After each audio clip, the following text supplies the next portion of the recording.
मटक जाए लचकत जाए, दूराला मारे नजरिया।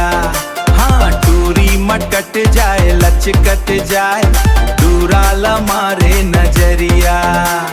दूराला मारे नजरिया, रूप के रानी माया के दीवानी, छनकत जाए रे पैंजनिया, छनकत जाए रे पैंजनिया।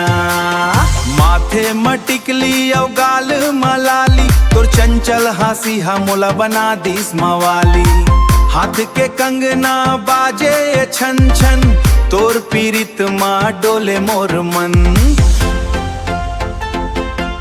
अरे तोर चाल के झोंका आवत हवै, मोर छतिया में घंटी बजावत हवै। तोर चाल के झोंका आवत हवै, मोर छतिया में घंटी बजावत हवै। धा धिन धिन धा ता ता ता, दूरी मटक जाए लचकत जाए, दूराला मारे नजरिया।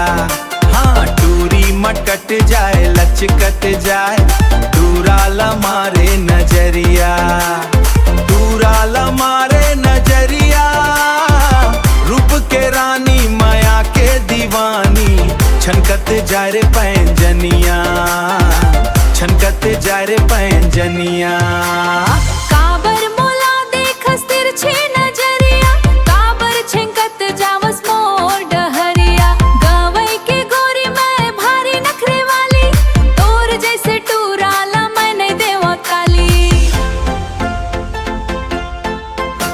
तोर नियत डोलत जावत हवै, जब पायल मोर छनकावत हवै। तोर नियत डोलत जावत हवै, जब पायल मोर छनकावत हवै। ता धिन धिन ता धा धा धा, तोर बिन मोला अब कछु नहीं सोहावै, मोर हृदय घलो मैं छलावै। धर ले मोर हाथ ला बन जा मोर संगी, माया म तोर मैं हो गयो तरंगी। अरे अब माया के जोड़ी सज गे रे, मांदर के ताल हवाज गे रे।